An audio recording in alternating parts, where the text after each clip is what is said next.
నిన్న తగుదునమ్మా అంట ఒక పిల్ల బచ్చ వచ్చి కొల్లూరు రవీంద్ర గారి మీద అవాక్కులు చవాక్కులు పెళ్తున్నాడు. నానా ఇప్పుడు నీ ఏదంటే చాప కింద నీరు వస్తాయి కానీ తెలియదు అని చెప్పని మీరు తప్పు చేశారు, చేసిన దానికి కేసు కట్టారు, దానికి విచారణకు పిలిచారు. దాని నిమిత్తం మాట్లాడటం మానేసేసి తప్పు చేయండి కొల్లూరు రవీంద్ర గారి మీద పట్టడం ఏమాత్రం సవ్వని పేరుని కిట్టుని అడుగుతున్నా. నేను ఏ విధంగా చేశారు? మీ నాన్నగారు ఎస్పీ ఆఫీస్లో కూర్చుని 2 రోజులు కొల్లూరు రవీంద్ర గారిని ఏవని ముద్దాయిగా చేయాలని చెప్పి మంతనాలు చేసింది నిజమా కాదా? చెప్తున్న పేరుని కిట్టుని అడుగుతున్నా, నిజమా కాదా? ఎవరిది కక్షపూర్త రాజకీయాలు చెప్పండి. ఏవని చేయని తప్పుకి ఏవనిగా పెట్టాలని చెప్పి హత్య కేసులో పెట్టి అందరినీ రెచ్చగొట్టి కొల్లూరు రవీంద్ర గారి ఇంటి మీదకి పంపించినప్పుడు ఇప్పుడు తెలియలేదా ఇంట్లో ఆడాళ్ళు ఉన్నారని? ఆ నొప్పి ఆడాళ్ళకు తెలియదా?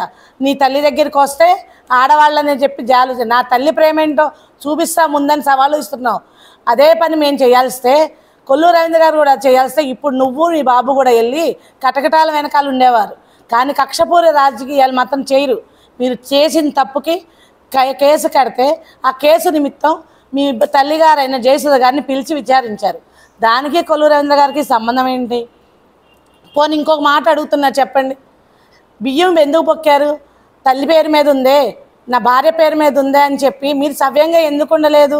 పోనీ బియ్యం పొక్కినప్పుడు కేసు వచ్చినప్పుడు నా భార్య పేరే ఉంది, మాకు ఎటువంటి సంబంధం, మా భార్యకు ఎటువంటి సంబంధం లేదు, మొత్తం మేమే చూస్తున్నాం, స్టేట్మెంట్ ఎందుకు ఇవ్వలేకపోయారు?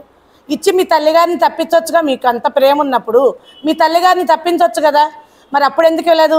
అంటే ఆడవాళ్ళని పెట్టుకుని రాజకీయం చేయాలనేగా, సింపతి పొందాలనేగా ఆడవాళ్ళని పెట్టుకుని ఇచ్చేసింది. ఇప్పుడు నీ తల్లిని తెలిసి విచారిస్తే అంత బాధ కలిగినప్పుడు కొల్లూరు రవీంద్ర గారి ఇంటి మీదకి ఎన్నిసార్లు పంపించారు పోలీసుల్ని? అప్పుడు ఇంట్లో ఆడవాళ్ళు లేరా? వాళ్ళు బాధపడలేదా? వాళ్ళది బాధ కాదా? అంటే నీ తల్లి దగ్గరికి వస్తే బాధ అనిపించిందా? యువతల ఆడవాళ్ళది బాధ కాదా? ఏం మాట్లాడుతున్నారు? నీ తండ్రి సంస్కారం నేర్పారన్నావు. ఏంటన్నా నీ సంస్కారం? ఎవరో రౌడీలను తీసుకొచ్చి గజ దొంగలు లాంటి వాళ్ళని తీసుకొచ్చి అటూరు తిప్పించేసి స్టేడియంలో అయ్యి అని చెప్పి పెట్టావు. అది సంస్కారమా? అదే మీరు తెచ్చిన డెవలపింగు? పోర్టు భూములు సేకరించింది ఎవరు? పోర్టు భూములు పెంచింది ఎవరు? నానిదంటూ పలికిందే కొల్లూరు రవీంద్ర గారు. 30 ఎకరాలు పోర్టు భూమి సేకరిస్తే అదంతా అమలులో పెడితే మీరు కాదా ఒంట్ల మీద ఊరేగించొచ్చి మీరు కాదా సంబరాలు చేసుకుంది? అవన్నీ ఎవరు రెడీ చేశారు? ఏదో అంటారు చేశారు. ఆ పెళ్ళికి ముస్తాబు చేస్తే వచ్చి మీరు పెళ్లి చేసినట్టు మొత్తం ముస్తాబు చేసినాక దానికి మీరు కడుతున్నారు. అంతా నాన్నంటూ పలికింది ఏదైనా తెలుగుదేశం పార్టీలో కొల్లూరు రవీంద్ర గారే చేశారు అవి. ఇంకొకటి పేరుని గిట్టు సంస్కారం గురించి మాట్లాడుతున్నావు కదమ్మా. నేను డైరెక్ట్గా నిన్ను అడుగుతున్నా, భీమవరం గంజాయి తీసుకెళ్ళింది నువ్వు కాదా? భీమవరం గంజాయి సప్లై చేసావా లేదా?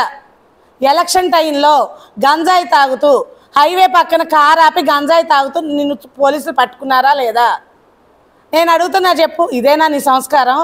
దేశానికి గంజాయి నీ వెనకాల ఉన్న వాళ్ళందరికీ గంజాయి తాగిచ్చి మందు తాగిచ్చి ఇళ్ల మీదకి గొడవలకు పంపించావు. అదే సంస్కారం? మీ తండ్రి నేర్పిన సంస్కారం అదేనా? సంస్కారాల గురించి నువ్వు మాట్లాడమాక. కొల్లూరు రవీంద్ర గారు నిచ్చినేసుకుని పారిపోయారు. నువ్వు చూసావా? నేను సూట్గా ప్రశ్నిస్తున్నా. లేకపోతే నువ్వు వేసావా? వచ్చి నిచ్చిన నువ్వు వేసావా? ఒక మాజీ మినిస్టర్కి పనులుండవా? ఆయన పని మీద ఆయన వెళ్తుంటే అక్కడ పట్టుకున్నారు పోలీసులు, అంతే. సంకనేసుకొచ్చారు.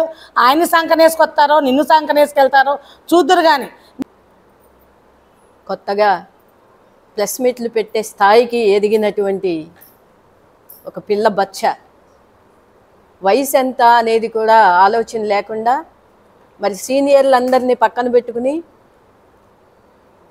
ప్రెస్ మీట్లో ఒక్కడే అన్నీ తానైనట్టుగా మాట్లాడి కొల్లు రవీంద్ర గారు ఒక మినిస్టర్ అని చూడకుండా నోటికి వచ్చినట్టు మాట్లాడటం అది ఎంతవరకు సమంజసం అని పేరుని కిట్టు గారిని డైరెక్ట్గా మాట్లాడుతున్నాం. వాళ్ళ నాన్నగారు సంస్కారం నేర్పారంట, బూతులు మాట్లాడారంట. సంస్కారం గురించి మాట్లాడే అర్హత మీకుందా అని చెప్పేసి నేను ఒకసారి అడుగుతున్నాను మిమ్మల్ని. సంస్కారం అంటే ఏంటి? ఇవాళ మీరు ఏం మాట్లాడుతున్నారు?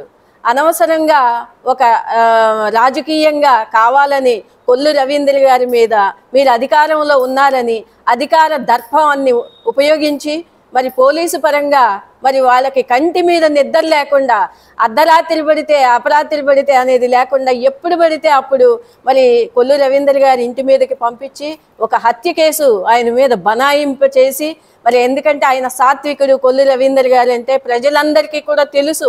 ఇవాళ కొత్తగా చెప్పాల్సినటువంటి అవసరం ఏమీ లేదు. కొల్లు రవీంద్ర గారు మచ్చలేని వ్యక్తి అనేది ప్రతి ఒక్కరికి తెలుసు.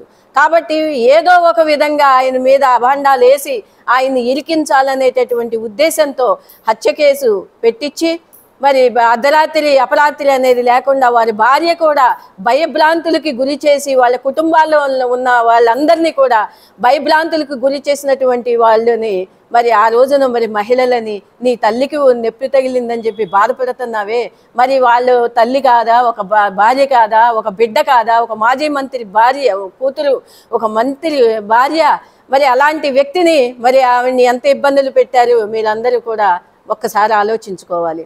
ఇవాళ గోగులేరు పోర్టు గురించి మాట్లాడుతున్నావు. మరి గోగులేరు పోర్టుకి సిద్ధమా అని చెప్పేసి అడుగుతున్నావు. మరి మేము సిద్ధంగా ఉన్నాం, మీరు సిద్ధమా అని చెప్పేసి మేము మహిళలుగా మేము అడుగుతున్నాం. గోగులేరు పోర్టు తరలి వెళ్ళిపోతుందని చెప్పి ఆ రోజు ఉద్యమాలు చేసినటువంటి రోజులు మర్చిపోయారా అని మేము మిమ్మల్ని క్వశ్చన్ చేస్తున్నాం. కావాలనుకుంటే కనుక మీరు సిద్ధం కండి, మీకు ఆ ప్రూఫ్లన్నీ కూడా మేము చూపించే ఏర్పాట్లు చేయిస్తాం. మీరు ఇలాంటి మాట్లాడటం ఆపి ఎప్పుడైనా సరే మీరు చర్చకి సిద్ధమా అని చెప్పేసి మేము మిమ్మల్ని డిమాండ్ చేస్తూ మిమ్మల్ని క్వశ్చన్ చేస్తూ మేము అన్నిటికీ సిద్ధంగా ఉన్నామని మీకు మరొక్కసారి తెలియపరుస్తున్నాం. ఏమయ్యా బాబు, గిట్టు తెల్లారిందా? పిల్లలతో ఆడుకోక నీకెందుకయ్యా రాజకీయాలు? నువ్వెంత, నీ వయసు ఎంత? కొల్లు రవీంద్ర గారిని ఏకవచనంతో మాట్లాడే సంస్కారం నీది. అలాంటి పెంపకంలో పెరిగావు నువ్వు. నీకు రాజకీయాలతో సంబంధం లేదు, నీకు అసలు అనుభవమే లేదు. నీ వయసుకి చిన్నపిల్లలతో ఆడుకునే వయసు. వెళ్ళి చక్కగా చిన్నపిల్లలతో ఆడుకో. నీకు రాజకీయాల జోలికి రామాకు. మాట్లాడితే అర్ధరాత్రి పూట లాస్ట్ గవర్నమెంట్లో కొల్లు రవీంద్ర గారి ఇంటికి 100 మంది పోలీసులు ఇంటి చుట్టుముట్టారు. ఆ రోజు ఆ ఇంట్లో ఆడపిల్లలు లేరా? మీ అమ్మ ఆడదా? మిగతా వాళ్ళు ఆడాడు కాదా? కొల్లు రవీంద్ర గారిని కానీ టీడీపీ పార్టీ వాళ్ళని కానీ ఏమన్నా అన్నా ఉంటే నోరు జారామంటే మాత్రం మామూలుగా ఉండదు. నువ్వు ఎక్కడికి రమ్మన్నా నీకు సమాధానం చెప్తాకి. దేని గురించి అయినా సరే మహిళ మేము వస్తాం నీ అంత చూస్తాకి. జాగ్రత్తగా ఉండు. వెళ్ళి ఆడుకొచ్చిన పిల్లలతో టైం వేస్ట్ చేసుకోక వెళ్ళు. ఏంటి మా నాన్నగారు ఏమి చేయలేదా? మీ నాన్నగారు ఏంటి బుయ్యం బొక్కేశారని ప్రపంచం అంతా మోగుతుంది. మీరు బొక్కలేదంటే డబ్బులు ఎందుకు కట్టారు? డబ్బులు ఎందుకు కట్టారు? మీరు బొక్కలేదు బియ్యం, డబ్బులు ఎందుకు కట్టారు అంటే ఒప్పుకున్నట్టుగా తప్పుని ఆ మాత్రం అర్థం అవుతుంది చుట్టుపక్కల కూర్చోవాలి కూడా. చెప్పండి. మహిళలను తీసుకెళ్ళి మీ ప్రభుత్వం టైంలో నన్ను తీసుకెళ్ళి జైల్లో వేసి నేను లేను అసలు ఆ కేసులో. లేకపోయినా నేను మీ వార్డు కౌన్సిలర్ రమేష్ గారిని అడగండి. నేను రిజిస్టర్ ఆఫీస్ దగ్గర చూశాడు. ఆయన బండి మీద పెట్టుకుని కూర్చోవడం. నన్ను తీసుకెళ్ళి జైల్లో వేసాడు ఆయన. ఎంతవరకు కరెక్ట్? మీ నాన్న ఎవరన్నా మహిళలను రాత్రి 9 గంటల వదిలేయాలి. మీ నాన్న చేసిన భాగవతాలు అవి. నన్ను రాత్రి తెల్లవాళ్ళు జైల్లో ఉంచి పొద్దున్న 4 రిలీజ్ చేశాడు. ఎంత బాధ అనిపిస్తుంది నాకు. నేను ఆడపిల్లని, మీ అమ్మగారు ఒక్కటే ఆడపిల్ల కాదు, మేము కూడా ఆడపిల్లలమే.